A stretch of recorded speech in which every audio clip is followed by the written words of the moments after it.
refining Integrity's path to reach entry interface at the correct angle and at the correct time and orientation.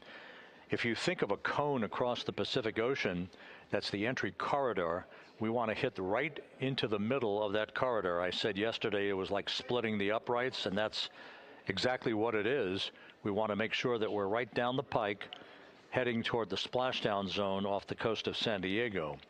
This burn and the subsequent crew module raise burn, that will be a final amendment to the angle of attack of Integrity, all designed to minimize heating effects on Integrity's heat shield.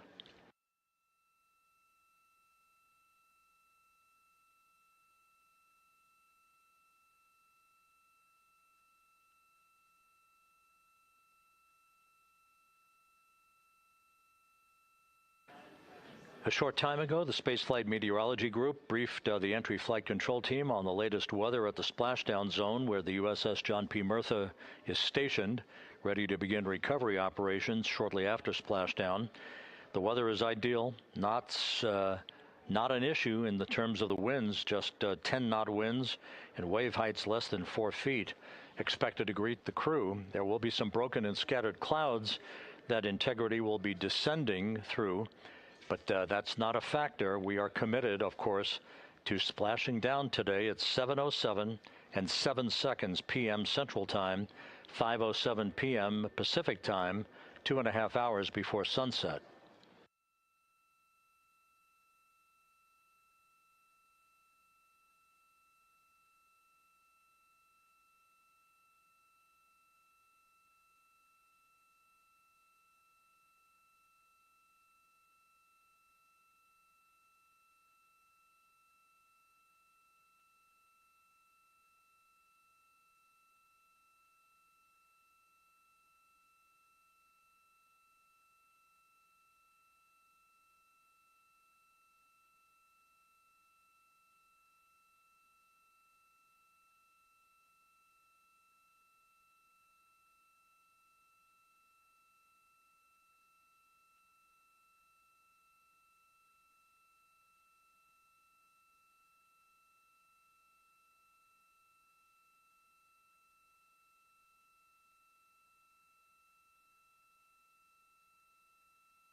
At this hour, Flight Dynamics reporting that Integrity is 45,534 nautical miles away from Earth, continuing to close in. Its velocity will be accelerating over the next several hours. At the point that we reach the top of the Earth's atmosphere at entry interface at an altitude of 400,000 feet, Integrity and its astronauts will be traveling some 34,882 feet per second with a range to splashdown of 1,701 nautical miles. That velocity will increase slightly to 34,965 feet per second or 23,839 miles an hour at peak velocity. There will be a series of roll reversals. Those are computer-induced maneuvers that will occur after we complete the blackout period. Actually, there are 2 before, while we are in the blackout period, and 3 more afterwards. Those roll reversals designed to dissipate energy, reducing the speed through the laws of physics to bleed off excess energy as the vehicle points itself toward the splashdown zone prior to going subsonic and then inducing the beginning of the parachute deployment sequence. The crew is expected to pull just under 4 Gs during the maximum G loads on themselves and the vehicle. We have 3 spaceflight veterans and 1 first-time flyer in Jeremy Hansen. Unlike an International Space Station flight of 6 months or more in duration, these are well-skilled astronauts and test pilots. Christina Koch, of course, having returned to Earth, as did Reid Wiseman from his first flight in Soyuz vehicles for parachute-assisted landings in Kazakhstan. Victor Glover flew on a Crew Dragon vehicle.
For those keeping track, once again, one of the key periods during the entry into the Earth's atmosphere will be this 6-minute communications blackout that is predicted and is typical. Integrity. Tank pressures are good for the burn.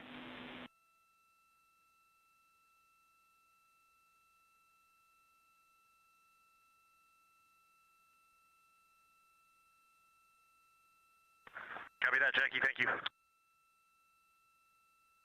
Capcom Jackie Mahaffey saying that all of the systems, including the pressures in the propellant tanks, are in good shape, ready for the RTC-3 burn coming up just 18.5 minutes from now.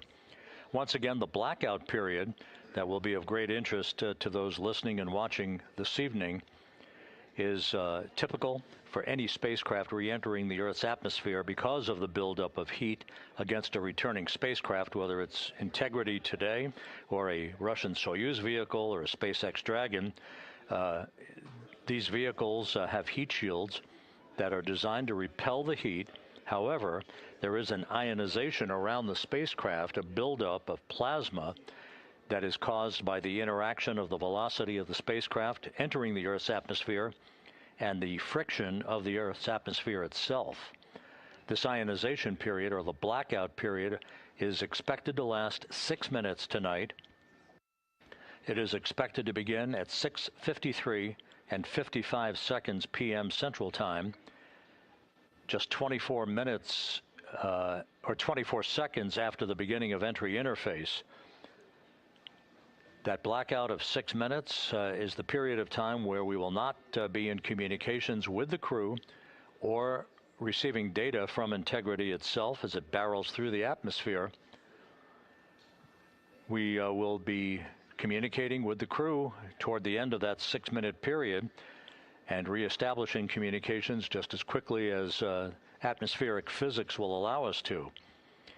The blackout period is expected to end at 6:59 and 56 seconds p.m. Central Time, which would be 6 minutes and 25 seconds from the start of entry interface. Now, after splashdown, several activities will be occurring. First will be to ensure that the vehicle is upright in what is known as a stable 1 configuration. Whether it's upright or in some other orientation, the CMOOS bags, the crew module uprighting system bags, 5 of them that are surrounding the vehicle at the forward bay cover in a circumferential orientation, those 5 large airbags will be inflated with helium and be inflated. Integrity Houston, solar arrays are in position for the burn. We see the same, Jackie. The CMOOS bags, again, 5 large inflatable airbags that are inflated with helium right after splashdown. Those bags designed to maintain an upright orientation for the spacecraft. Flight controllers here in Mission Control will begin to work to power down the vehicle, also check for any leakage of toxic gas. We are not expecting any issues. Integrity's in great shape as it prepares for its homecoming 5.5 hours from now. But to ensure that the approaching Navy recovery team does not encounter any toxic gases, we will make the first check of that here in Mission Control, power down the vehicle, and we will be reestablishing communications with the crew through what is known as VLDR. You'll hear that call. It is the very low data rate that takes over from the tracking and data relay satellite system communications that we'll be using during the descent towards splashdown. It may be a period of seconds or even minutes before we establish that very low data rate with the crew following splashdown, so we'll keep a sharp ear out and obviously carry that on the Orion to Earth loops that we provide for you and have been since the beginning of our coverage with launch back on April 1st.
Here in Mission Control, the focus of attention is the upcoming Return Trajectory Correction 3 burn.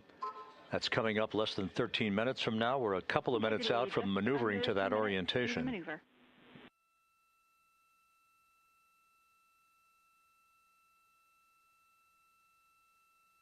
Copy that. All is calm on board, Jackie. Thank you.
This is Mission Control Houston. While we wait for the burn, this view from the deck of the USS John P. Murtha showing some of the armada of helicopters.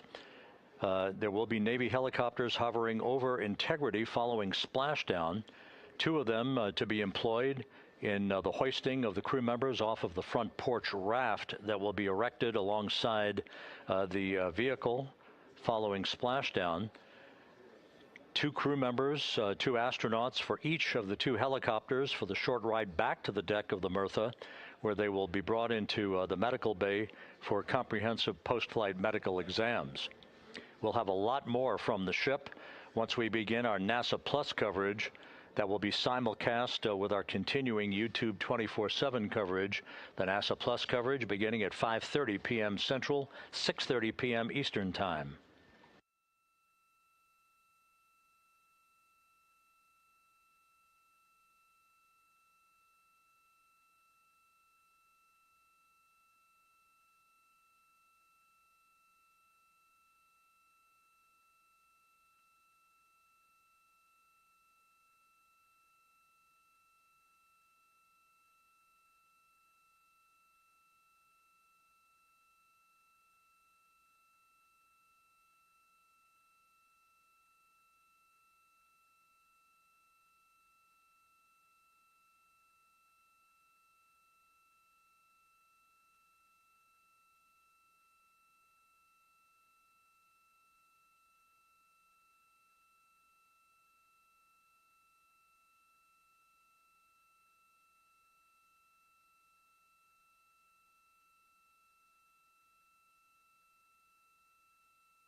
Continuing with the view of the crew in the cabin of Integrity, as we are almost 7 minutes away now from the return trajectory correction number 3 burn. Integrity systems are functioning in excellent shape.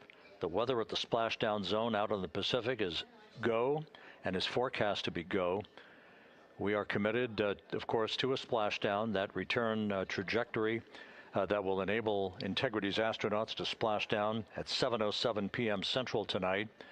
That was guaranteed with the translunar injection burn back on April 2nd that took the vehicle and its 4 crew members out of low Earth orbit following a 24-hour period of a high Earth orbit elliptical trajectory. At the low point of that trajectory, which was some 43,000 by 0 miles, at the low point, that's when Integrity's engine fired. The service module engine fired to break out of our Earth orbit and send humans en route to the moon for the first time since December of 1972. It also guaranteed what was known as a free return trajectory that the laws of orbital mechanics dictated would carry Integrity on a loop around the moon and its historic lunar flyby the other day, and then on the trip back to Earth, which will culminate with a splashdown this evening, 5 hours and 19 minutes from now.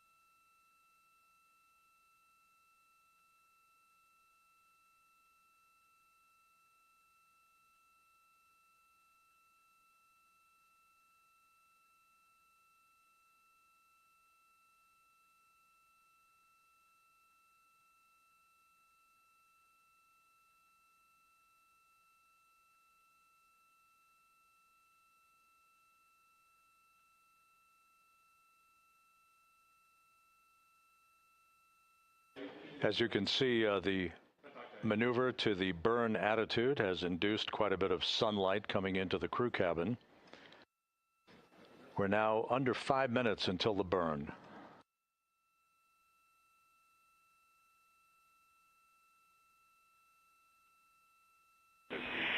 Integrity Orion is in burn attitude.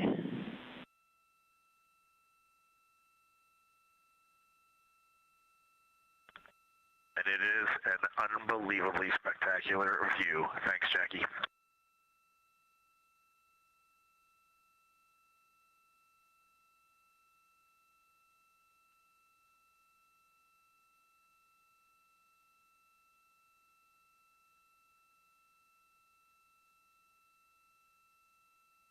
Reid Wiseman responding to Capcom Jackie Mahaffey, that attitude into the burn orientation for the return trajectory correction burn coming up in just under 4 minutes has offered the crew yet another spectacular view of the Earth growing larger in their windows.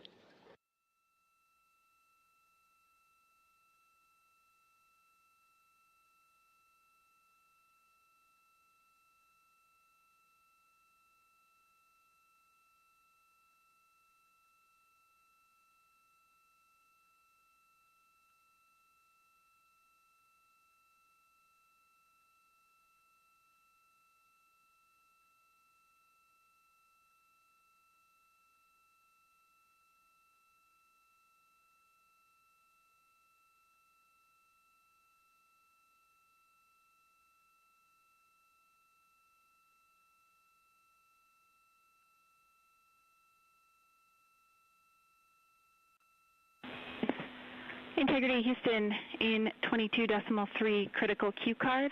We're looking for the BFS burn ATP to no go. To go, excuse me, to go.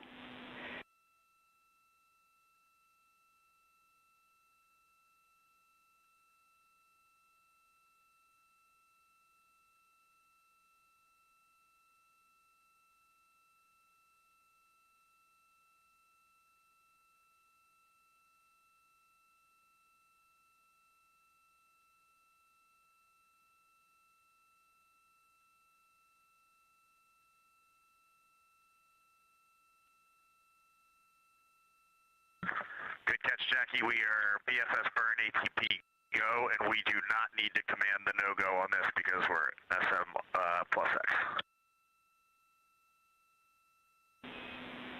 Good words. Sorry about the confusion, and we see a good config.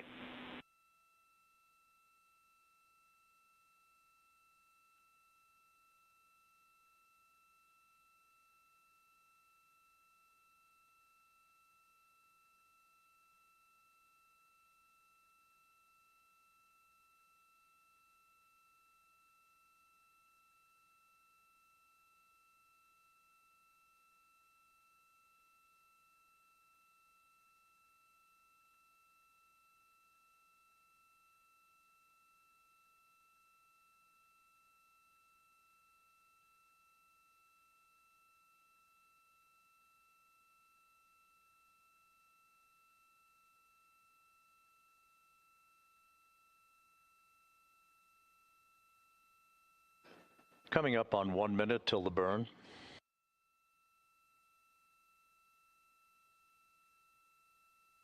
Mark, 1 minute.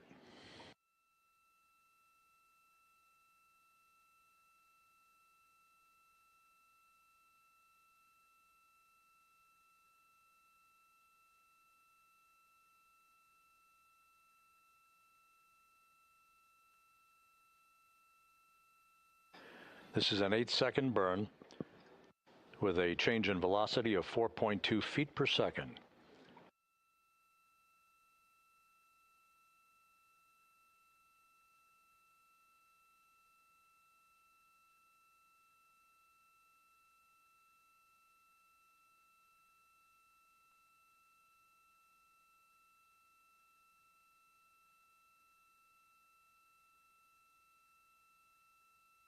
Ten seconds.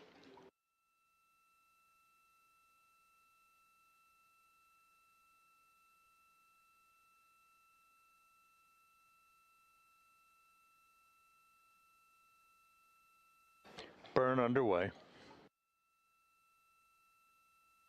Good engine, good control. Burn complete.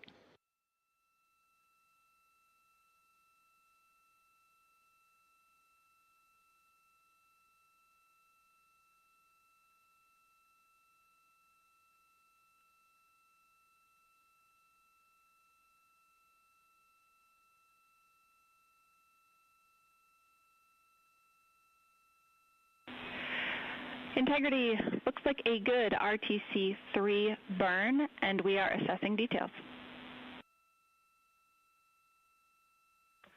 Hey, Jackie, we see the same on board, and we just wanted to give a huge shout out to that ESA Airbus team, to our friends in the Netherlands and Germany and at the Glenn Research Center.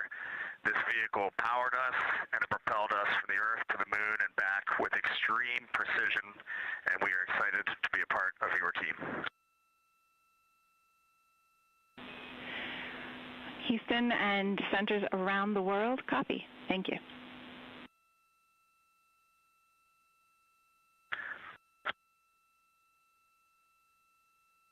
Commander Reid Wiseman with a shout out. Jackie, we are ready to reconfigure our F7 SIP switches for entry, if you can give us that go.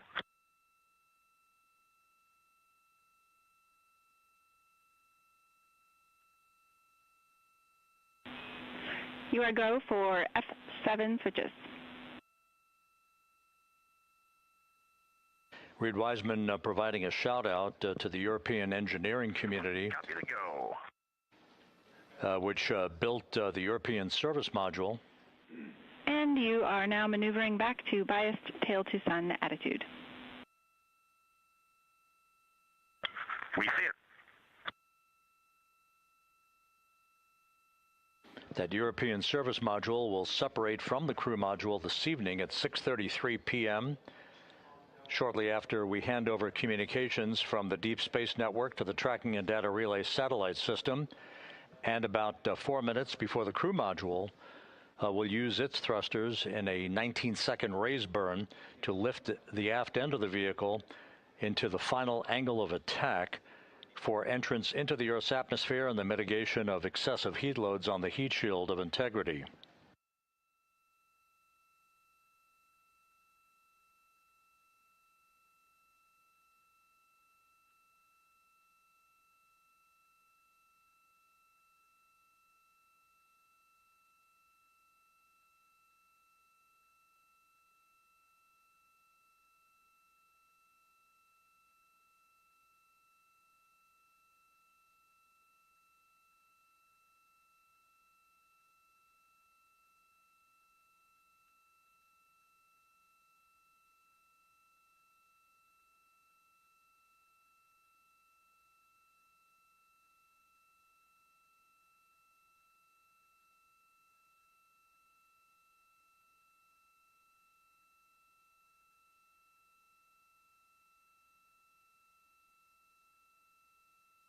So with the final major burn having been successfully completed, the crew is now preparing to complete the configuration of the crew cabin. a final stowage capability, and an opportunity to put other items away that they will not need during the entry phase. They'll move into their entry checklist about 2 hours from now at about 4 p.m. Central Time. Events will start to accelerate in terms of time as we approach the point at which entry interface will begin.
We're going to need a copy of that photo when you guys get back.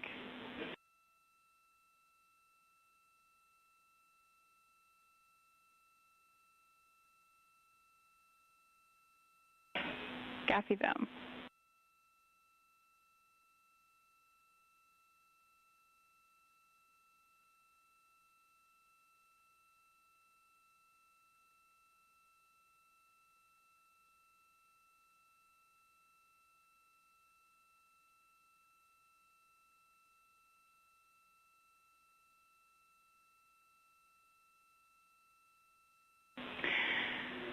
Integrity. FIDO confirmed that that was a great RTC3.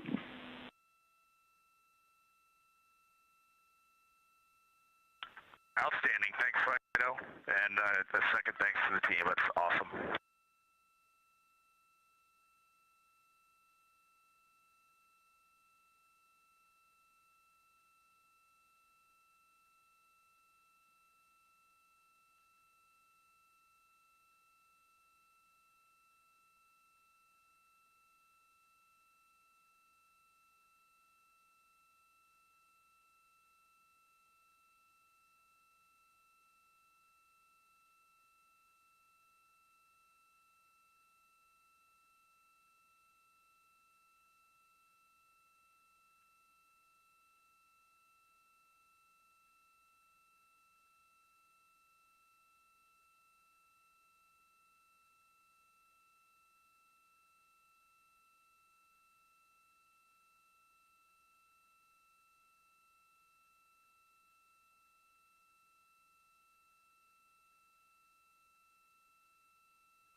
Integrity prop post-burn reconfig is complete. And if you were hanging out in step 23.4, you can skip it. We are in a good config.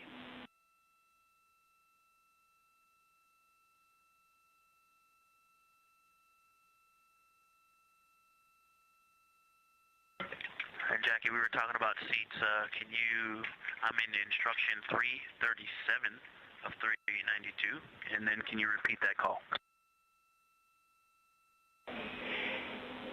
Yep, the prop post-burn reconfig is complete, and there is no need for the remainder of 23.4. You can consider that closed out.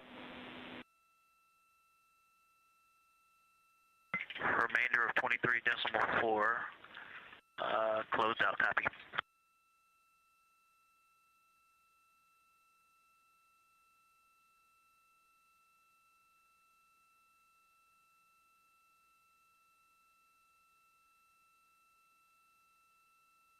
And Jackie, just confirm, I know you said the rest of 23.4. I'm not looking at this in steps, just instructions. Confirm that's the BFS configured for the burn, subsequent steps as well.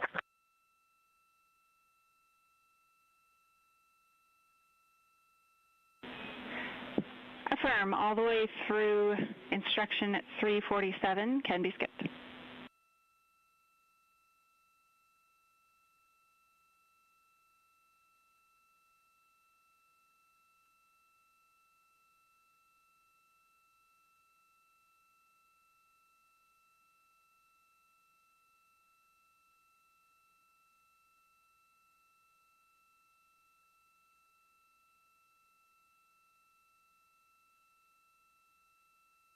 Okay, I see that takes us to step 24. I did not do any of the remaining steps in step 23, and that is over to you, MCC. We're moving back to cabin config. Houston copies and concurs.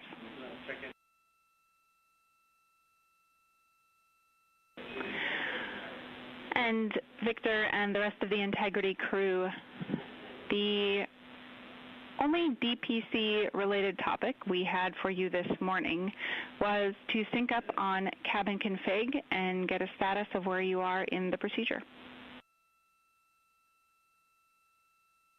Okay, Jackie, we're with you on that. We are complete through step 7. Actually, step 8 now is complete as well. And step 15 is complete. And we'll update you on the rest as we go along. We copy all.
This is Mission Control, Houston. 8 days, 20 hours, 33 minutes into the flight of Integrity on the Artemis II mission. We are under 5 hours now from the splashdown of Integrity in the Pacific off the coast of San Diego to wrap up this lunar flyby mission. Integrity systems are in excellent shape. The recovery team on the USS Merthyr out in the Pacific is at the ready.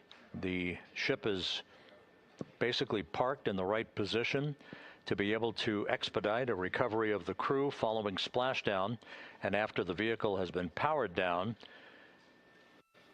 Navy helicopters, divers, other recovery personnel will move alongside the capsule to set up a large inflatable raft called a front porch that will be used to extract the crew members in one by one after the hatch is opened.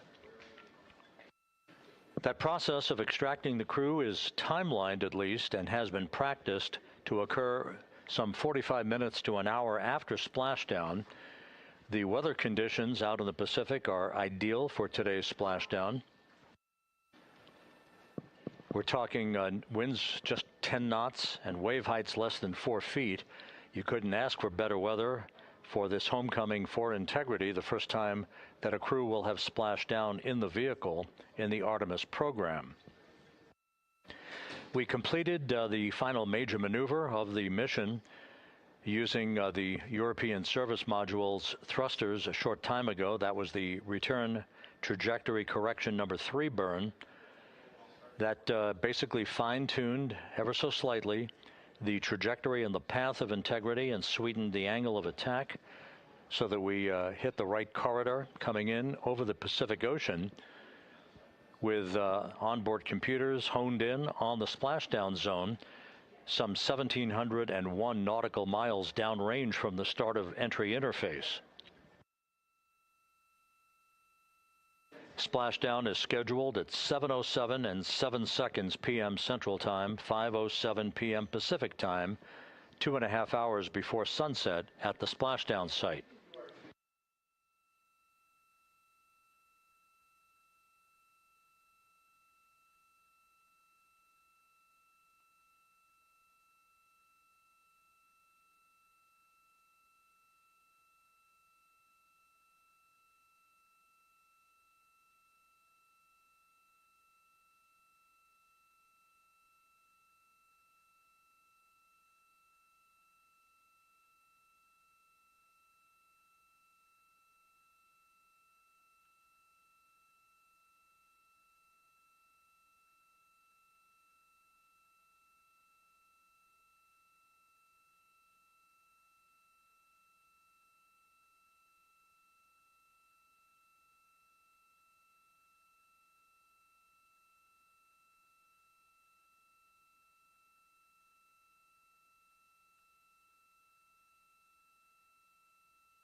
This is Mission Control Houston at a mission elapsed time of 8 days, 20 hours, 39 minutes into the flight of integrity on the Artemis II mission.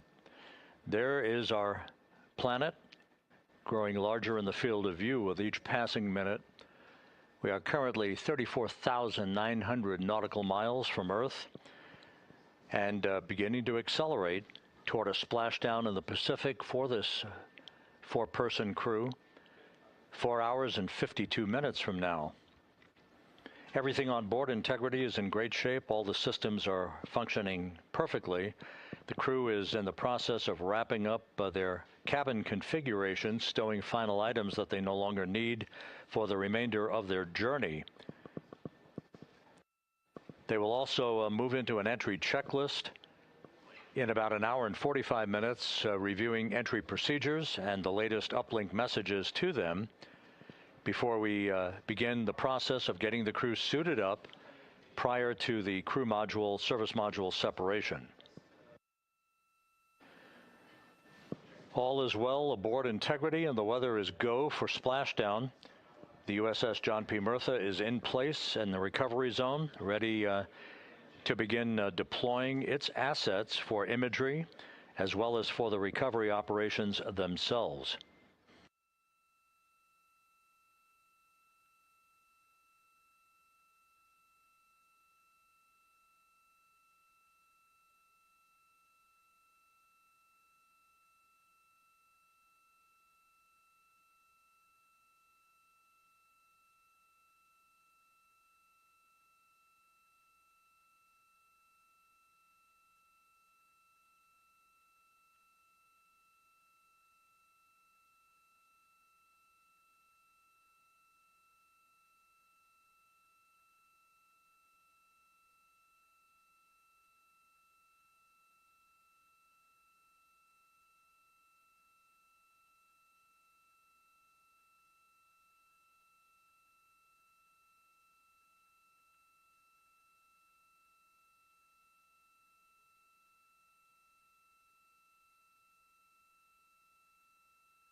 Integrity Houston, for the TLT unconverged caution, we were running orb guide post-burn to look at post-burn targeting, and that particular sequence did not include running TLT.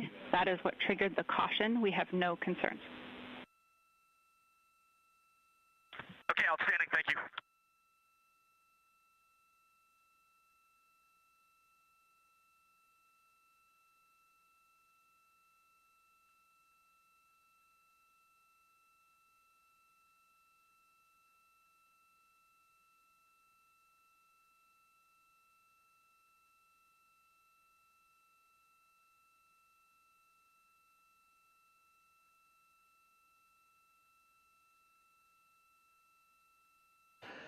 That call from Capcom Jackie Mahaffey to the crew, indicating TLT, which is a targeted landing trajectory. That is simply a value that was placed on board on the onboard computers, but is not being used for today's entry by the crew. The last maneuver that will be conducted by Integrity will occur at 6:37 p.m. Central Time tonight. That is the crew module raise burn. That occurs about 4 minutes after the crew module will have separated from the service module. This will be about a 19-second burn with a velocity change of about 9.9 feet per second as the precursor to entry interface. The raise burn designed as a final opportunity to sweeten the flight path angle, the angle of attack, if you will, of the vehicle as it enters the Earth's atmosphere, placing the vehicle in the proper orientation perfectly with precision to mitigate any excessive heat loads on the heat shield of the spacecraft. Entry interface will begin at 6:53 and 31 seconds p.m. Central Time at an altitude of 400,000 feet, while Integrity is traveling 34,882 feet per second with a range to splashdown of 1,701 nautical miles.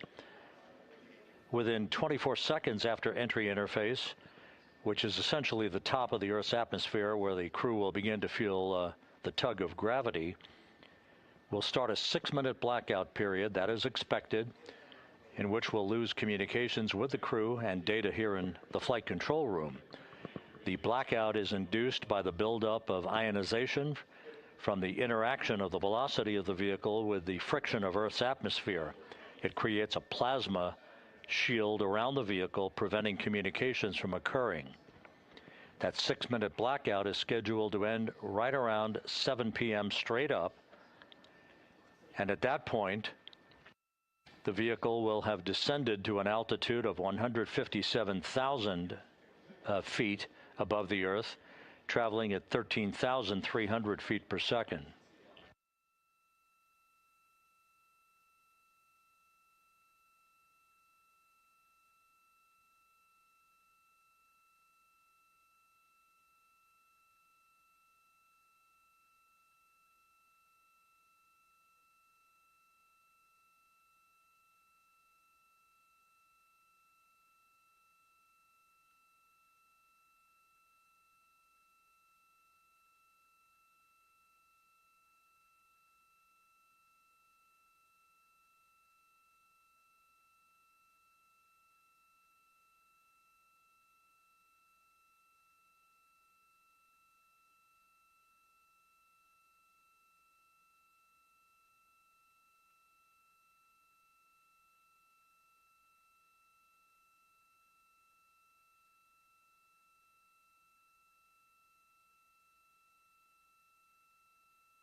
Houston Integrity, could you go off board on the cameras for a couple, please?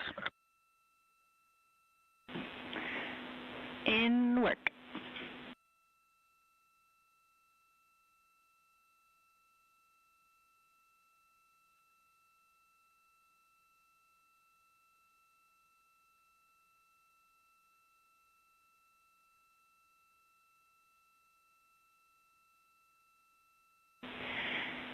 And Integrity, Cab 3 is not streaming.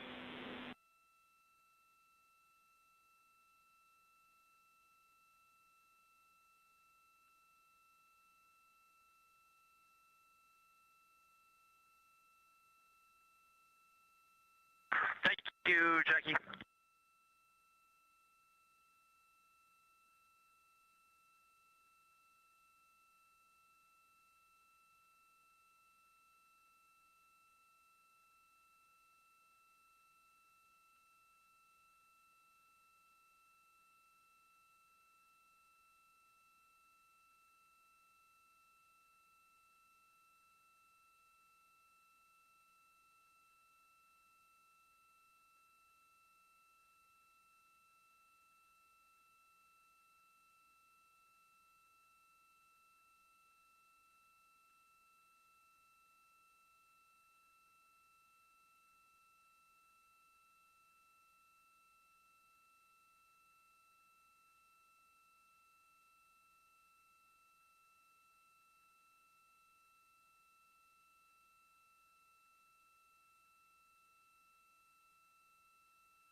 Houston, integrity.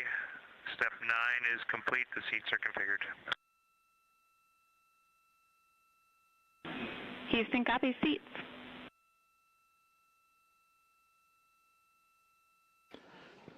This is Mission Control Houston at a mission elapsed time of 8 days, 21 hours, 5 minutes into the flight of Integrity on the Artemis II mission. Several countdown clocks are ticking backward here in the flight control room as the Earth grows larger and larger in the field of view. In order, the next major milestone will be a raise burn of the crew module. That raise burn will follow the separation of the crew module from the service module this evening. The separation of the crew module is scheduled at 6:33 p.m. Central Time. 4 minutes later, at 6:37 p.m. Central Time, we'll conduct about a 19-second raise burn. This is a slight maneuver to tilt up the aft end of Integrity and a final opportunity to fine-tune the angle of attack that Integrity will incur as it enters the Earth's atmosphere over the Pacific Ocean.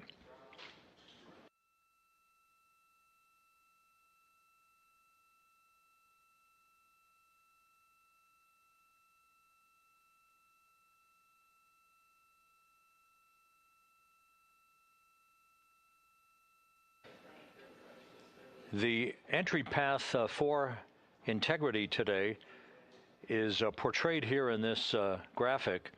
Basically, entry interface is 1,701 nautical miles uprange, if you will, from the expected splashdown point near the USS John Murtha, the recovery ship, and off the coast of San Diego. The entry interface point is critical because what we want to do is put Integrity in an orientation that will mitigate peak heating on the heat shield. For a point of comparison, during Artemis I, we had an entry range of 3,178 nautical miles from the point of entry interface and a 20-minute entry profile. That was the so-called skip entry, in which the Artemis I vehicle dipped into the atmosphere to dissipate some energy, then lofted or skipped out of the atmosphere, then dipped a second and final time back into the atmosphere before splashing down. What that resulted in was a higher heat load on the heat shield, which caused unexpected char liberation. So rather than design the heat shield or replace it for Artemis II, we elected to go into a different trajectory profile. This one with a max entry range of 1,775 nautical miles, or in today's case, all of our maneuvers and orbital mechanics will take us 1,701 nautical miles downrange from the point of entry interface. This will only be a 13.5-minute entry profile for Integrity and its astronauts, and results in a much lower heat load on the heat shield. This is deliberate so that we have the lessening effect of charring on the heat shield, should there be any at all, and we do expect some. But this will more than protect the astronauts from the effects of peak heating, which will be some 4,000 to 5,000 degrees Fahrenheit during the maximum peak heating around the vehicle. That will also cause a 6-minute blackout because of ionization as heat is repelled or thwarted from the heat shield while the vehicle flies in the direction of travel towards splashdown. The raise burn that places us in our final orientation for angle of attack into entry interface, that raise burn is scheduled at 6:37 p.m. Central Time. Entry interface itself is scheduled at 6:53 and 31 seconds p.m. Central Time, when we hit the top of the Earth's atmosphere at an altitude of 400,000 feet, traveling about 34,800 feet per second. We expect our peak velocity just a few moments later, and that peak velocity is forecast by Flight Dynamics to be 34,965 feet per second, or 23,839 miles an hour. Now, this all occurs after we begin the blackout period of 6 minutes. We will lose communications with the vehicle just 24 seconds after we enter the Earth's atmosphere or entry interface, as you see there. This is an expected 6-minute blackout that will begin at 6:53 and 55 seconds p.m. Central Time and will last almost until 7 p.m. straight up Central Time. Once we regain communications with the crew following the blackout, we will continue a series of role reversals. These are gentle rolls to the left and back to the right, essentially bleeding off excess energy and excess heat on the vehicle as we approach the splashdown site. The vehicle is expected to go subsonic at 7:02 and 25 seconds p.m. Central Time. That's about 8.5 or almost 9 minutes after the beginning of entry interface. And at that point, we will be at an altitude of 59,000 feet above the Pacific Ocean. A series of parachute deployments will begin.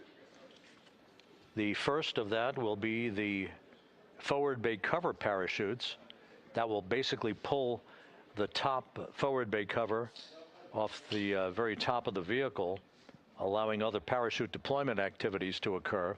The forward bay cover chute deployment is scheduled at 7:03 and 22 seconds p.m. Central Time at an altitude of 23,946 feet. The forward bay cover parachutes are used in conjunction with pyrotechnic thrusters to ensure the separation of that forward bay cover, protecting Orion and its parachutes during the heat of re-entry. Following that, there'll be the deployment of drogue chutes. These are 2 drogue parachutes, 23 feet in diameter. These drogue chutes will be deployed at an altitude of 23,483 feet. At this point, our velocity will have slowed from almost 24,000 feet per second to just 470 feet per second in a matter of minutes. 3 pilot parachutes will be used to lift and deploy the main parachutes from the crew module forward bay. Those main parachutes, 3 of them, are used to slow the crew module down to a splashdown at a speed that ensures astronaut safety.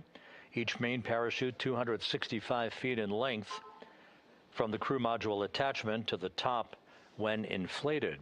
The main chute deployment is scheduled at 7:04 and 44 seconds p.m. Central Time. Now that's just 11 minutes and 13 seconds after the start of entry interface. At this point, we'll be at an altitude of 5,445 feet above the Pacific. And splashdown to complete this mission is scheduled at 7:07 and 7 seconds p.m. Central Time, 5:07 p.m. Pacific Time, 2.5 hours before sunset. The crew will splash down in the Pacific southwest of San Diego at a gentle rate of just 19 miles an hour.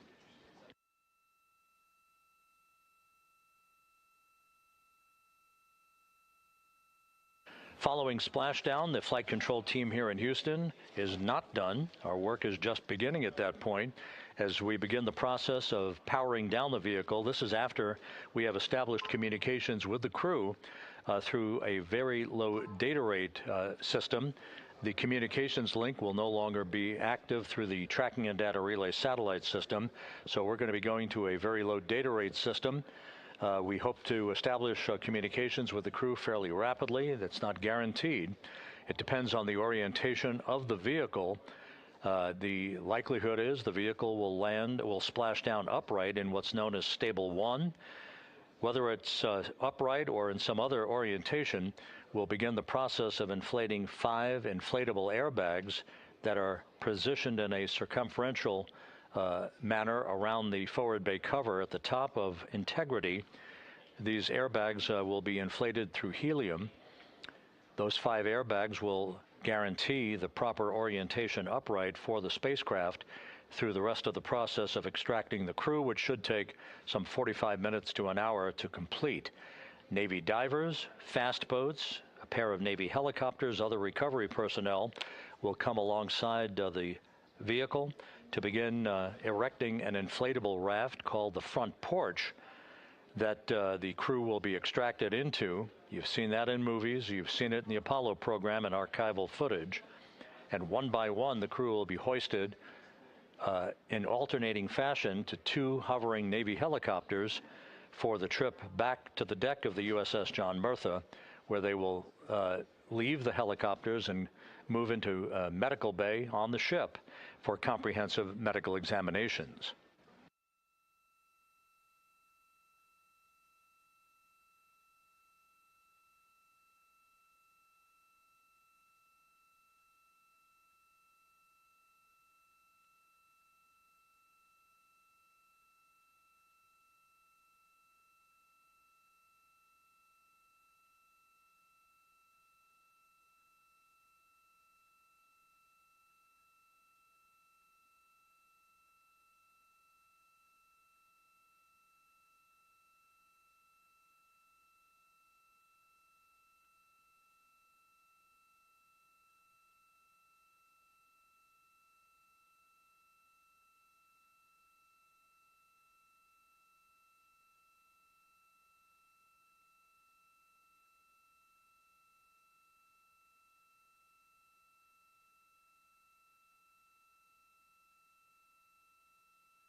As the astronauts aboard Integrity are in the process of stowing final items in the cabin before they move into their entry checklists, a final review of the procedures and the timelined activities for the rest of this mission. The next major milestone, once again, will be the separation of the European service module, which has performed valiantly throughout the course of this flight, from the crew module. That pyrotechnic separation scheduled 3 hours and 41 minutes from now. Just 3.5 minutes after that will be the crew module raise burn. That raise burn is scheduled at 6:37 p.m. Central Time. It's expected to be about a 19-second firing of the crew module thrusters in one final opportunity to fine-tune the angle of attack for Integrity as it enters the Earth's atmosphere. Splashdown 4 hours, 14 minutes from now, southwest of San Diego, where the weather is forecast to be ideal. Just some broken and scattered clouds expected, 10-knot winds, wave heights less than 4 feet. You couldn't ask for a better day out in the Pacific for the homecoming of the first crew to fly aboard the Orion spacecraft. At a mission elapsed time of 8 days, 21 hours, 18 minutes into the flight, this is Mission Control Houston.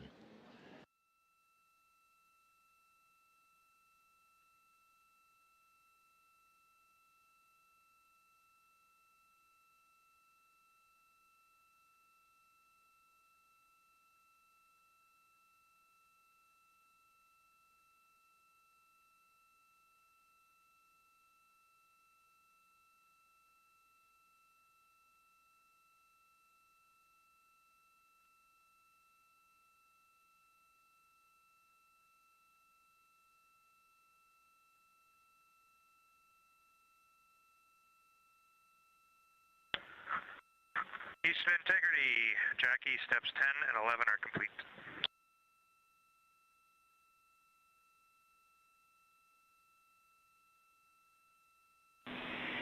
Houston copies steps 10 and 11. You guys are on track, looking great.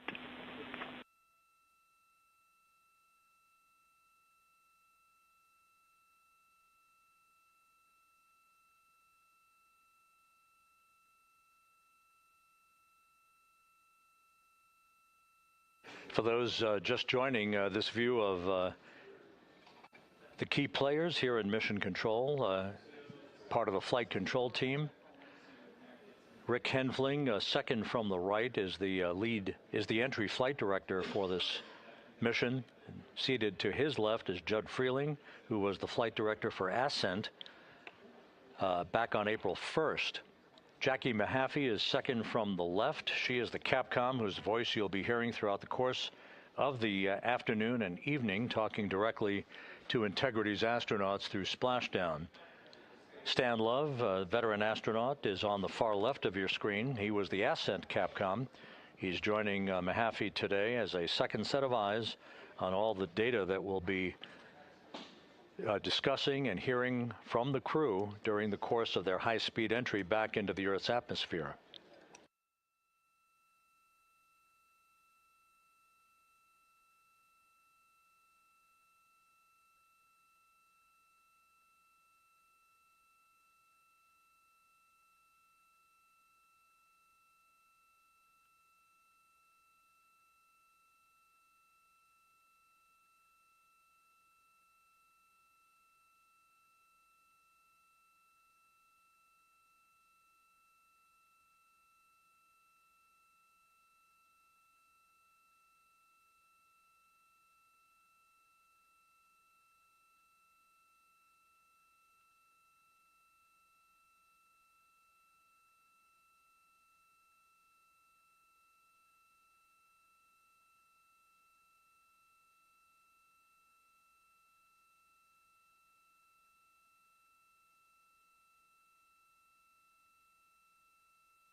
And this is Mission Control Houston. You can see one of the helicopters that will be involved in the recovery operations, having taken off from the deck of the USS John P. Murtha.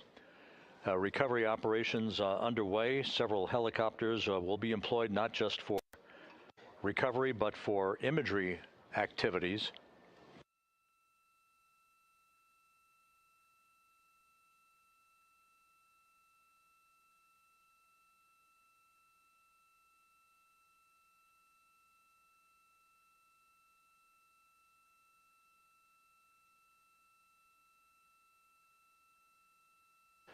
On the deck of the John P. Murtha, a view of multiple views, camera views, that are being provided to us courtesy of the USS John P. Murtha that we'll be utilizing throughout the course of the evening in our coverage.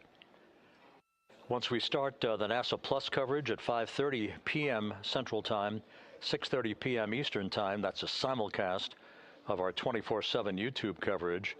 My colleague from the Kennedy Space Center, Megan Cruz, is on the Murtha, and she'll be providing updates and interviews as well as we continue our operational coverage of the recovery of the Integrity astronauts following their lunar flyby mission.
Houston, integrity for toilet configure for return. Go ahead. We have an empty canister. Can you confirm that I don't need to do steps 1.2 to 1.4? Checking.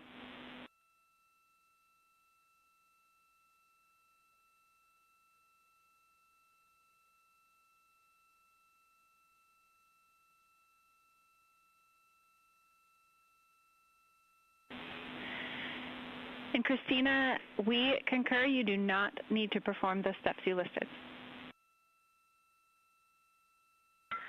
Thanks, Jackie.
This is Mission Control Houston, 8 days, 21 hours, 38 minutes into the flight of Integrity on the Artemis II mission.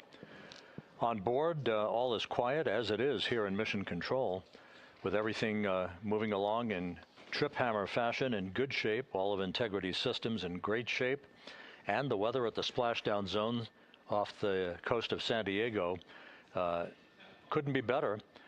A forecast of go conditions with winds of just 10 knots, wave heights less than 4 feet, ideal conditions for the recovery of Reid Wiseman, Victor Glover, Christina Koch, and Jeremy Hansen following their splashdown, which is just 3 hours and 53 minutes from now.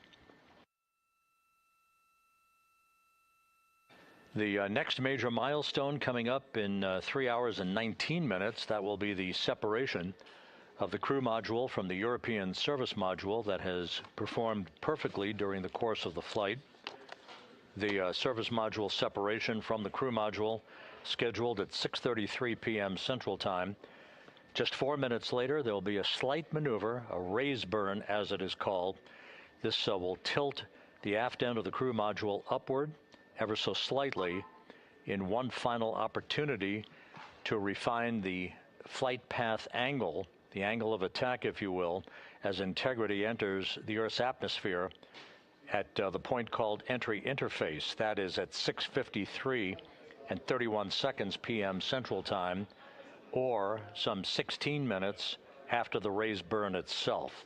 All of these events will be happening fairly rapidly as we move over the next few hours toward a splashdown of the crew and a completion of a mission that will have totaled 694,481 miles from launch to splashdown.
Houston, integrity for timeline.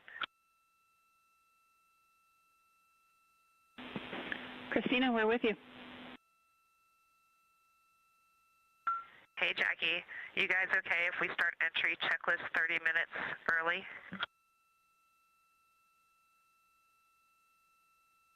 Checking.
And Integrity Houston for entry checklist. We are ready for you to begin 18.0.1 entry checklist, steps 1 through 6.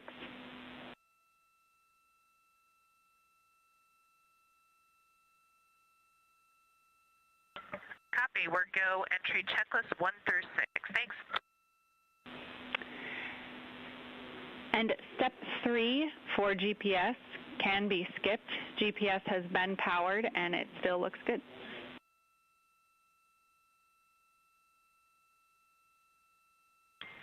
Copy. Step 3 is a skip.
This is Mission Control Houston at a mission elapsed time of 8 days, 21 hours, 50 minutes into the flight of Integrity on the Artemis II mission.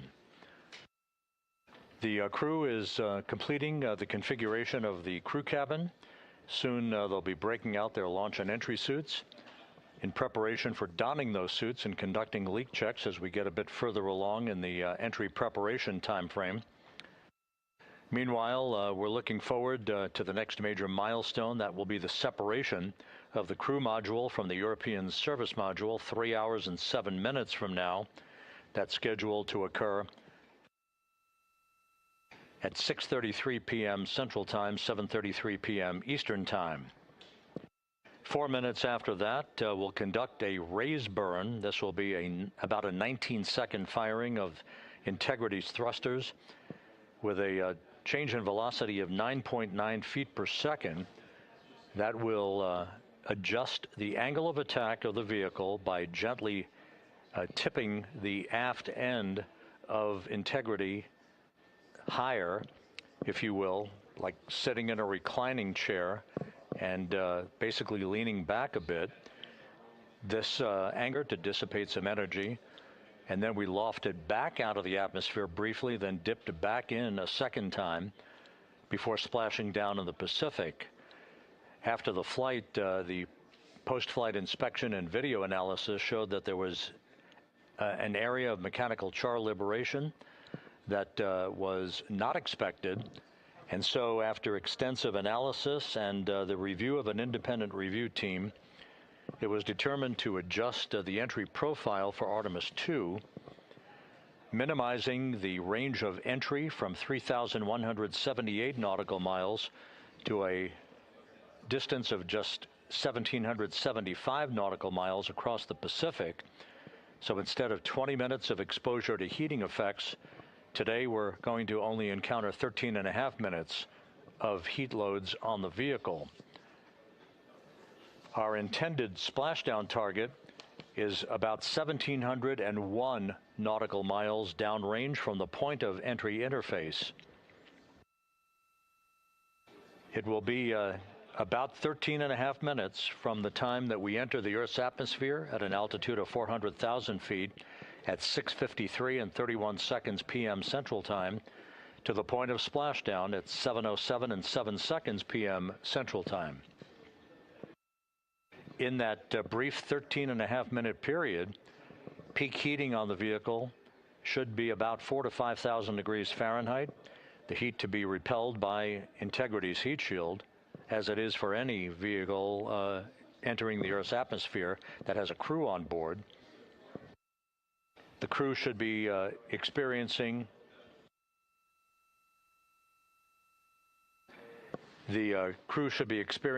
a G load on their bodies of about 3.9 Gs at peak loads on the crew members, feeling the tug of Earth's gravity for the first time in 9 days.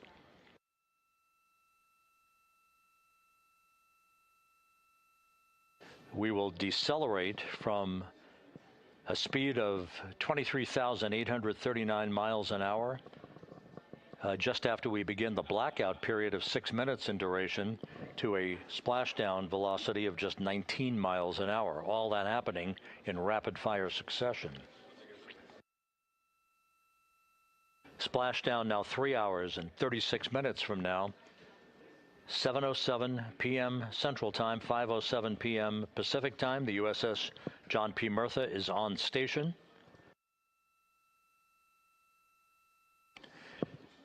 Some of the airborne assets, helicopters and fixed-wing aircraft, are taking off in sequential fashion from the deck of the ship. These are imagery assets. The actual Navy recovery helicopters that will hoist the crew out of the front porch, inflatable raft that will be erected alongside the hatchway to Integrity. And there's a live view from the deck of the USS John P. Murtha. It is a bit overcast. We do expect those clouds to lift a bit over the next few hours. We should have some broken and scattered clouds. It won't be crystal clear blue skies out there in the Pacific, but the weather is go and forecast to be go by the Spaceflight Meteorology Group. The Navy helicopters will be hovering over the spacecraft once it is powered down and once it is guaranteed to be uprighted through the inflation of the 5 crew module uprighting system airbags that will take place shortly after splashdown. The Navy divers and a Navy flight surgeon will pull alongside the spacecraft to begin the process of erecting the front porch. Then they will open up the hatch and begin to extract the crew members one by one. They'll have an opportunity to get their land legs back a bit before they're hoisted one by one in harnesses up inside the 2 awaiting helicopters. They'll be hoisted up in alternating fashion. So there'll be two crew members for each helicopter for the short ride back to the Mertha. Once they arrive on the deck of the ship, they'll be brought into medical bay for comprehensive medical exams. That is all part of the post-flight medical evaluation of these crew members as they complete their mission around the moon and back to Earth.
Integrity Houston for entry checklist.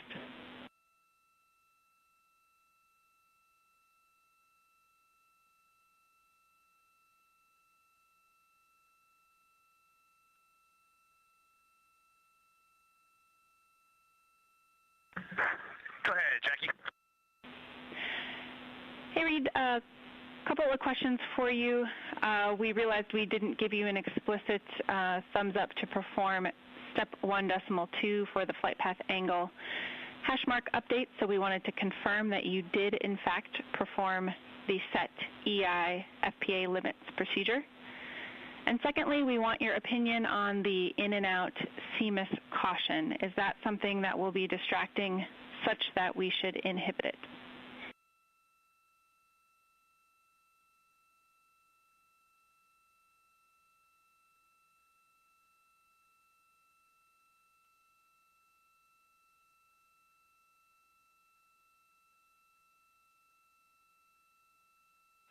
Okay, we are going to go execute 1.2. We had skipped that, and we would prefer to inhibit the CMIS caution on board. Okay, we copy, and just to close the loop on that, that will mean on flight.landing you would not have a yellow or down arrow indication if that does stay below the threshold.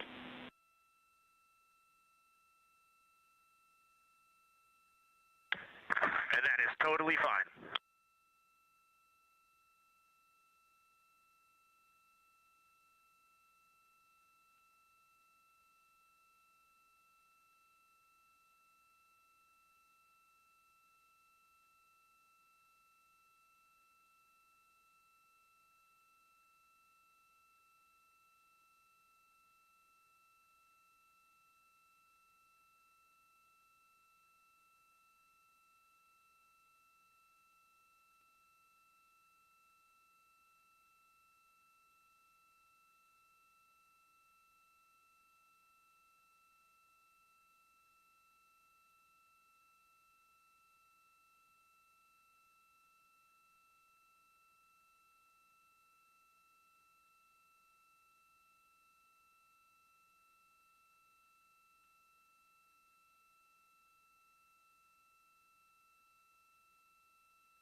Houston, integrity for toilet deactivation. Integrity, Jackie had to step off for a second. Go ahead for toilet.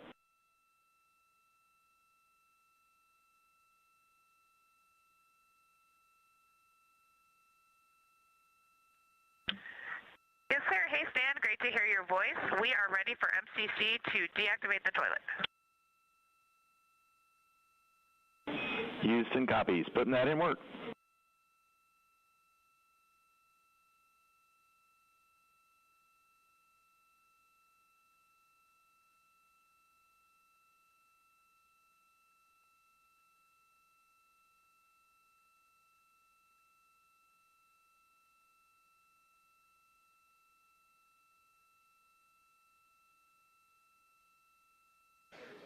This is Mission Control Houston. That communication from Christina Koch on board Integrity to spacecraft communicator Stan Love. Integrity for burn telemetry on CM raise burn.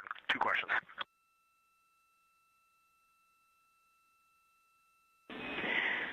Go for CM raise questions. Hey, Jackie, we see a Delta V tote on our display of 9.9, which is fairly close to the 8.5 on the entry pad, but our TGO on the display is 44 seconds, and the entry pad estimated 19 seconds. Can you all take a look at that for us?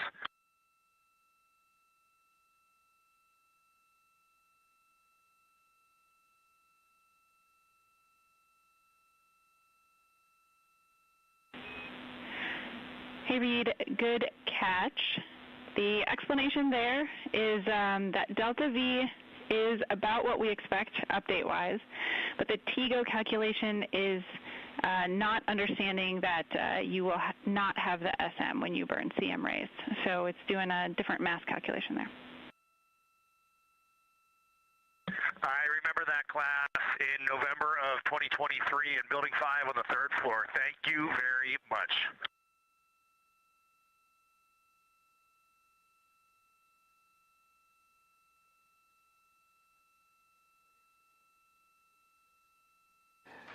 This is Mission Control Houston.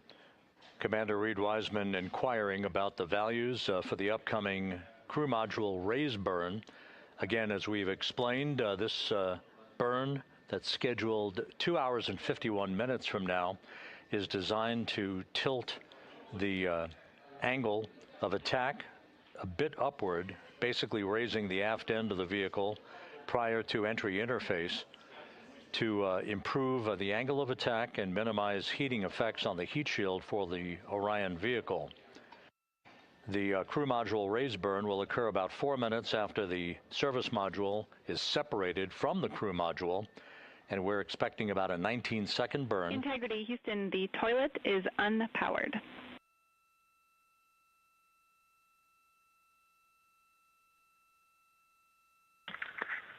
Christina Rogers, thank you.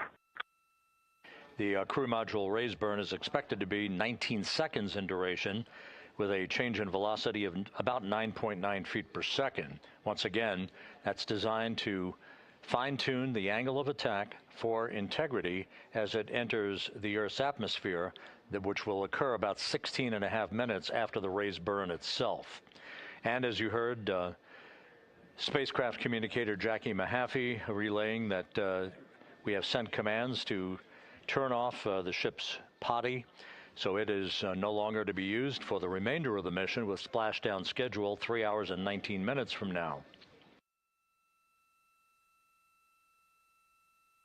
The 4 crew members on board Integrity, Reid Wiseman, Victor Glover, Christina Koch, and Jeremy Hansen, are in the process of completing the stowage of items in the crew cabin before they move into their entry checklist, basically looking through all of the chronological procedures that lie ahead for the rapid-fire succession of all of the events that will unfold over the course of the next 3 hours.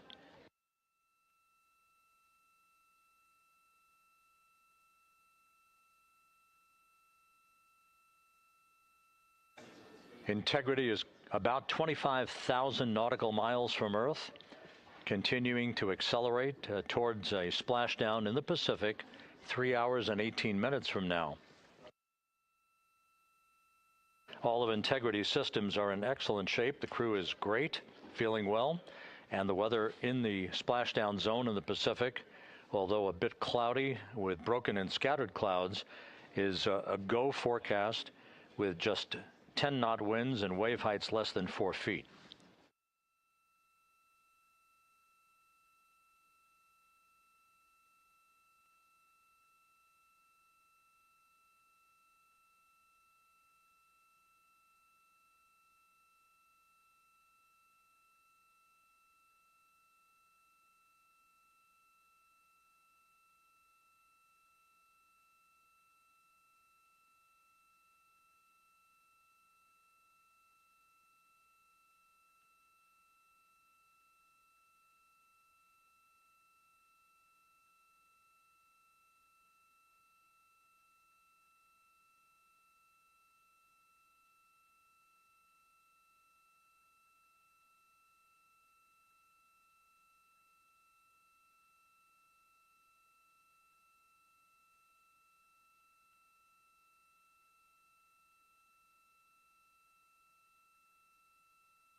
Views from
Integrity Houston for a post-RTC3 tracking update.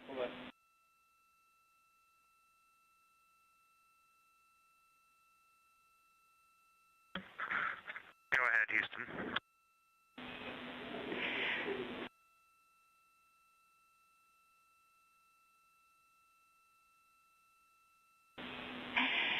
Hey, the post-RTC3 tracking looks great. So good, in fact, that if we got to CM rays and did not yet have GPS acquisition, we would still be go for CM rays from that perspective. And so overall, I can confirm the post-RTC3 trajectory is within EI limits.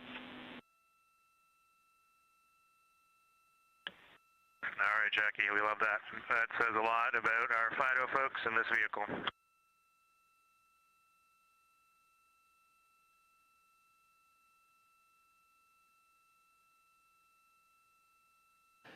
This is Mission Control Houston. A tip of the hat from Canadian Space Agency astronaut Jeremy Hansen to the flight dynamics folks and the guidance, navigation, and control officer. The RTC-3 burn that was conducted just over 2 hours ago, which was basically a final fine-tuning of the trajectory of Integrity to hit the sweet spot in the corridor over the Pacific Ocean for entry interface, was so perfect that we are dead on the center line down the corridor. And the crew module raise burn that is scheduled at 6:37 p.m. Central Time and which will be conducted is only required to lift the aft end of the vehicle ever so slightly by a degree or two to improve the angle of attack of the spacecraft as it enters the atmosphere, mitigating peak heating effects on the heat shield for Integrity. But our trajectory is dead set, right on the money, right down the pike, heading for a splashdown 3 hours and 10 minutes from now at 7:07 p.m. Central Time, 5:07 p.m. Pacific Time.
Houston integrity com check from seat 1.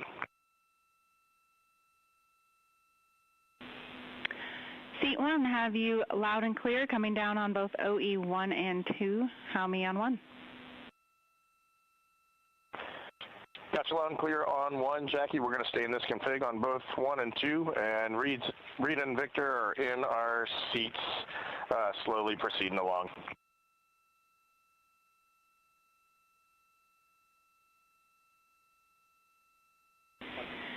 Okay, we copy, and just to confirm, that means that you've got the bulk of your suits donned, is that correct?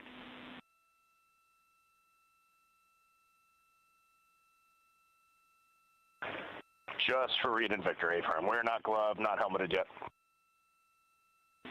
Copy all. Thanks.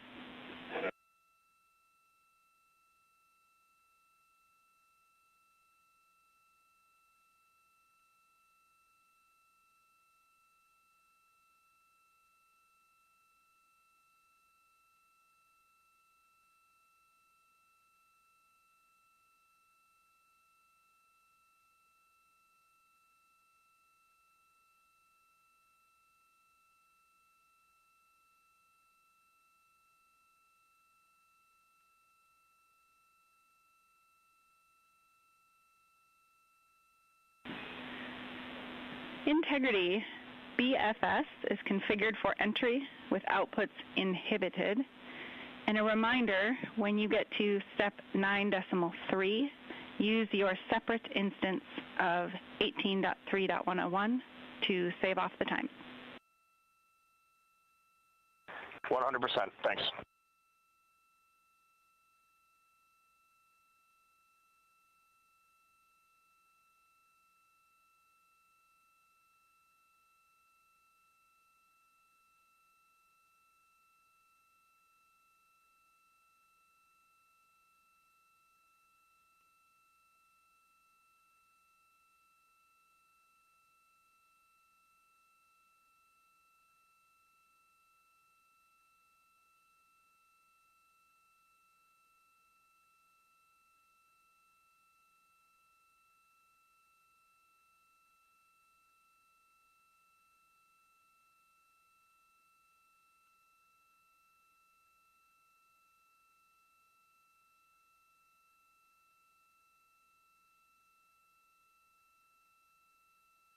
Houston integrity com check from C2. Victor, have you loud and clear? I'm coming up on 1. How me?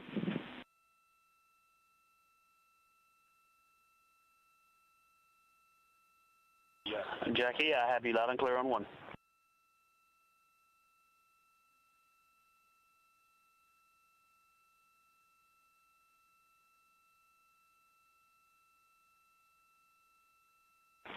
You are loud and clear on 2, Jackie.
Houston integrity steps 12, 13, 14, and 15 are complete. Jeremy, Houston copies. Thank you.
This is Mission Control Houston, 8 days, 22 hours, 55 minutes into the flight of Integrity on the Artemis II mission. On board the vehicle, the four crew members, Commander Reid Wiseman, pilot Victor Glover, and mission specialists Jeremy Hansen and Christina Koch are suiting up in their Orion crew survival suits, the launch and entry suits that they also wore during their launch from the Kennedy Space Center back on April 1st. Once the crew is all suited up, they'll conduct a series of leak checks to make sure that they have good suit integrity, aboard integrity, before they strap themselves into their seats for the final phase of this mission that will culminate with a splashdown in the Pacific 2 hours and 35 minutes from now at 7:07 p.m. Central Time, 5:07 p.m. Pacific Time, about 2.5 hours before sunset, southwest of San Diego. And the suits are in the process of being leak checked at the present time. We'll relay all that to you in just a few moments. Right now, Integrity is just about 20,000 nautical miles from the Earth, continuing to accelerate towards the next major milestone, which will be the separation of the crew module from the European service module 2 hours and 1 minute from now. That separation maneuver, pyrotechnically, will occur at 6:33 p.m. Central Time. That will be followed just 4 minutes later by a raise burn, a 19-second burn of Integrity's thrusters to induce a change in velocity of 9.9 feet per second, slightly raising up the aft end of the vehicle to improve its angle of attack as it enters the Earth's atmosphere, and in the process mitigates the peak heating effects on the heat shield of the vehicle. Out in the splashdown zone, out in the Pacific Ocean, the weather is forecast to be go by the Spaceflight Meteorology Group here at the Johnson Space Center. Winds of just about 10 knots and wave heights less than 4 feet, which should be ideal for the recovery forces that are being deployed from the USS John Murtha to recover the crew, extract them, hoist them into 2 Navy helicopters, and fly them back to the deck of the Murtha to be brought into medical bay for post-splashdown medical checks. We now have a report from the environmental systems officer here that we have good suit leak checks. All 4 suits have passed the leak check, so we are in good shape here for entry and splashdown coming up just over 2.5 hours from now. One data point, just an update on some numbers that we've just received from Flight Dynamics, and these are unofficial and will not become official until post-flight.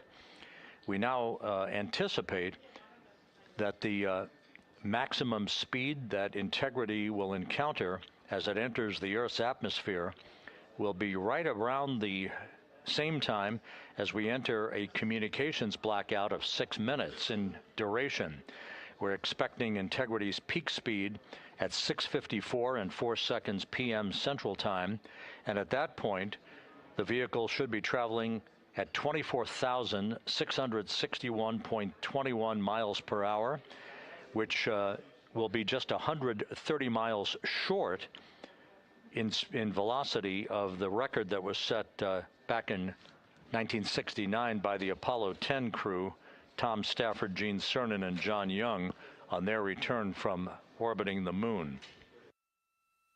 Once again, that peak speed expected to be reached just a few seconds after the start of entry interface, as the vehicle plummets back into the Earth's atmosphere. The peak speed expected to be reached at 6:54 and 4 seconds p.m. Central Time, and that peak speed now estimated by Flight Dynamics to be 24,661.21 miles per hour, which equates to about Mach 33. Houston Integrity, seat 1 and 2, leak check complete. Also, we powered up the AGA, and it's giving us a CO2 alarm at 4.4.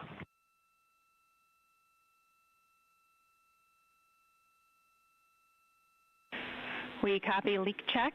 We saw it as well. And copy CO2 at 4.4. We are discussing. We also on the AGA have a bit A of 16. We've seen that in the past. Should go away.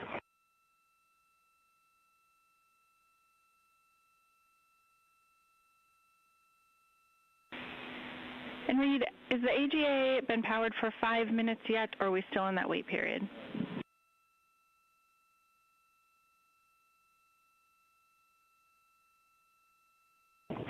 We are in the wait period. We expect that bit will go away. We copy, and that bit can also indicate that we cannot trust the other values, so we'll check back with you after the 5 minutes on the CO2 level. A firm.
This is Mission Control Houston. Mission elapsed time of 8 days, 23 hours, 2 minutes into the flight of Integrity on the Artemis II mission. While we have a moment here, just an opportunity to run down some of the chronological highlights that lie ahead over the next 2.5 hours before Integrity splashes down in the Pacific Ocean. Coming up at 5:30 p.m. Central Time, 6:30 p.m. Eastern Time, we will begin a simulcast of NASA Plus coverage that will accompany our 24/7 YouTube coverage that we have been providing ever since we began the mission with the tanking of the Space Launch System at the Kennedy Space Center for launch back on April 1st. Houston, Integrity, we are complete through steps 18. Seats 3 and 4 are yet to suit, obviously.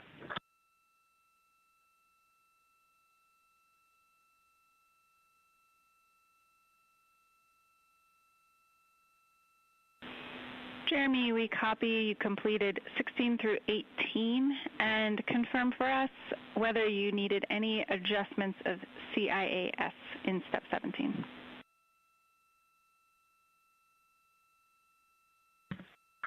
Negative. All the settings were still in their launch config. Houston copies.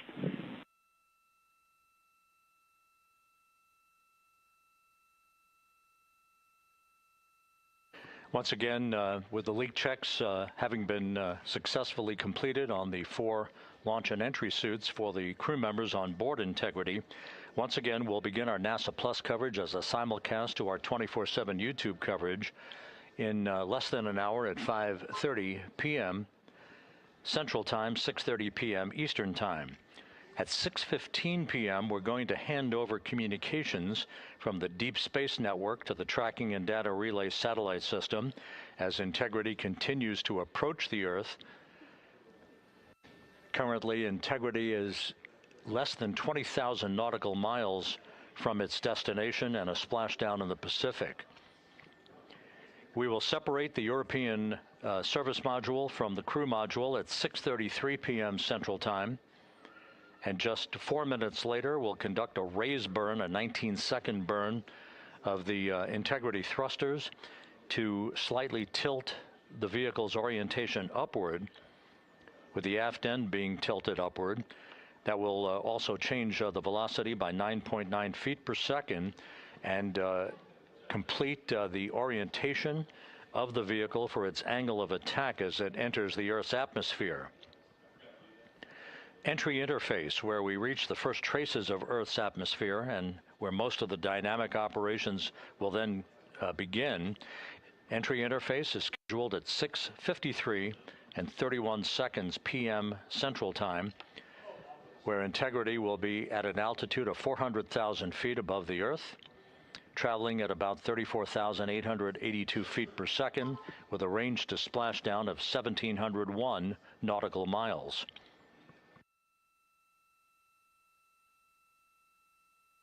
Just 10 seconds, just a few seconds later, about 24 seconds later, we'll enter a 6-minute communications blackout at 6:53 and 55 seconds p.m.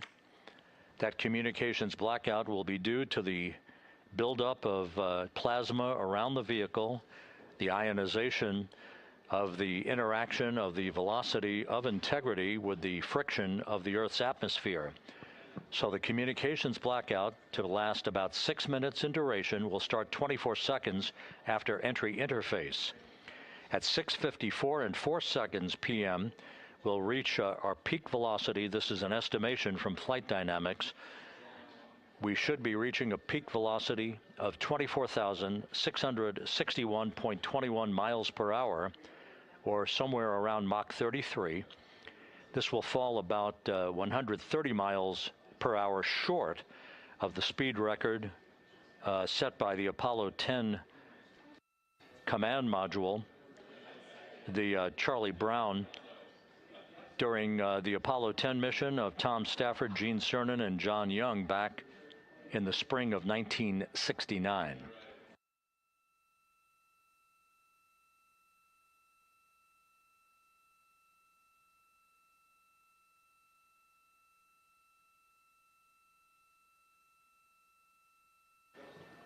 Once the communications blackout ends, which is expected just a few seconds before 7 p.m. Central Time, 6:59 and 56 seconds p.m. Central Time, we will be at an altitude of 157,000 feet over the Pacific Ocean, and at that point we should be traveling at about 13,300 feet per second with a range to splashdown of just 147 nautical miles. There will be a series of roll reversals, first to the left, allowing Integrity to bank to the left. These are computer-commanded, not crew-commanded, but computer-commanded roll reversals to bank the vehicle first to the left, then to the right. That bleeds off excess energy and helps to reduce the speed and the heating effects on the vehicle during the final phase of flight. Starting at 7:03 and 22 seconds p.m. Central Time, we'll begin the series of chute deployments. In all, there are 11 parachutes associated with this mission. The first 3 will pull off the forward bay cover from the top of the vehicle. The forward bay cover chutes are 3. That'll be followed by the deployment of the drogue chutes at 7:03 and 23 seconds p.m. Then 3 pilot parachutes will pull the main parachutes, 3 of them, from the forward bay cover. The forward bay housing all of the parachutes at the very top of Orion. The main chute deploy is scheduled at 7:04 and 44 seconds p.m. The vehicle will have slowed to just a very glacial speed of 198 feet per second, I should say, at that point, at an altitude of 5,400 feet above the Pacific Ocean. The splashdown velocity, of course, will be 0. 19 miles an hour is the velocity that the crew will feel under the 3 main parachutes as they splash down in the Pacific, southwest of San Diego. So a number of major milestones lie ahead. Splashdown time is currently estimated at 7:07 and 7 seconds p.m. Central Time, 5:07 and 7 seconds p.m. Pacific Time. That will conclude a total traveling distance from launch to splashdown of 694,481 statute miles.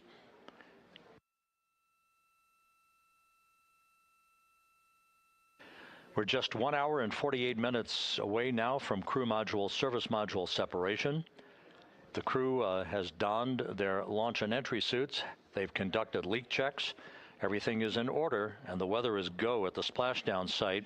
Some of the flying assets that will collect imagery of the descent of Integrity towards splashdown have already been deployed from the deck of the USS John Murtha.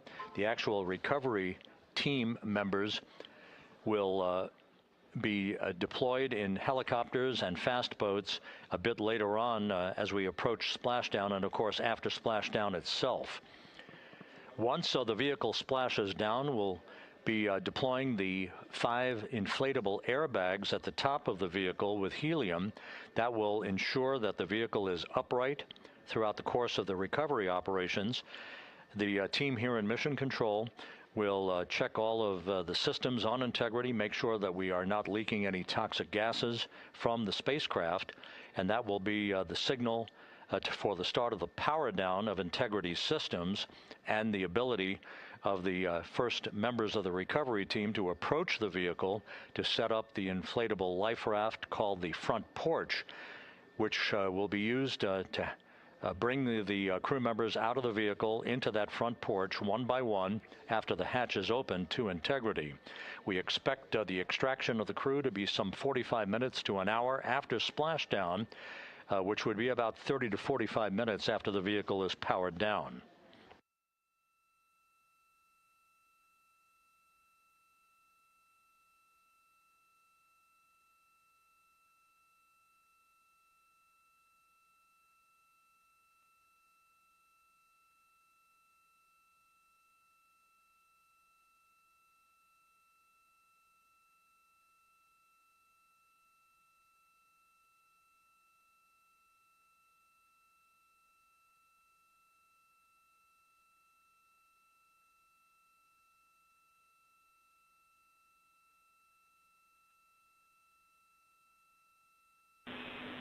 Integrity, Houston, we are ready for another CO2 reading on the AGA.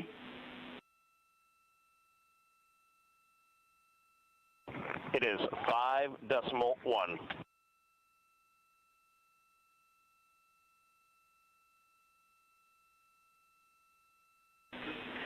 Houston copies. And Reid, earlier I did misspeak.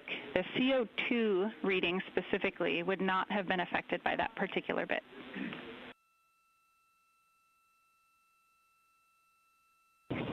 Okay, sounds good. We just know we're in an ARS suit, and that's very likely contributing to that.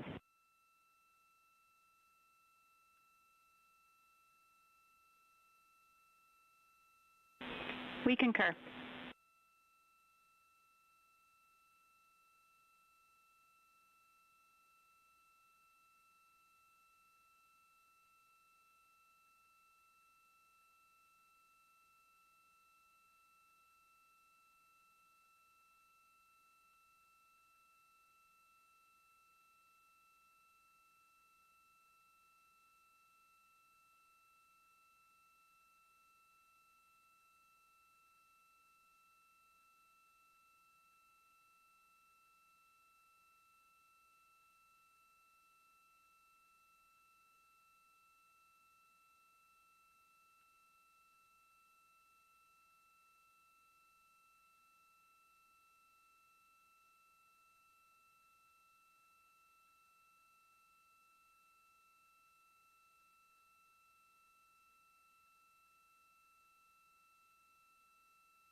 Integrity, Houston, for CO2. Go ahead, Jackie. Hey, Reid, what we'd like to do is open the ARS ISO valve to mix the cabin and suit loop air for the time being. And we would just need a call from you all when Christina and Jeremy are getting in their seats and are a few minutes out from leak checks, and we'll get that back into a good config for you to start the next leak checks.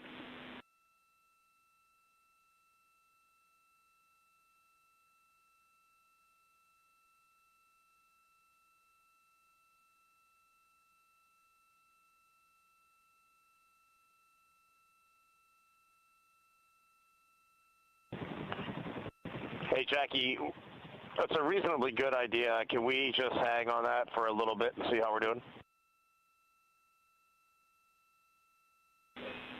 Yep, up to you. We will wait. Let us know if you'd like that cabin air mixing. Is there a CO2 number where you guys would advise on that?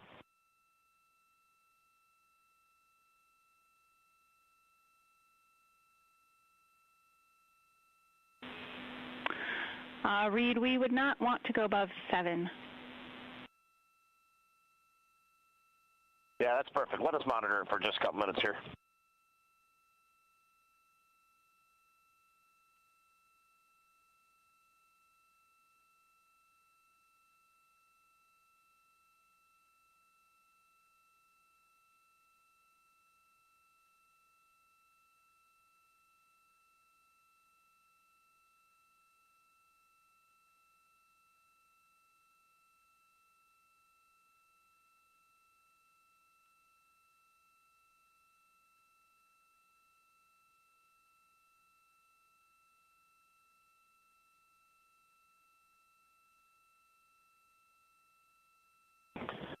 Houston, cabin entry config is complete, and Christina and Jeremy are about to start suit done. Excellent on cabin config and copy suit down. That call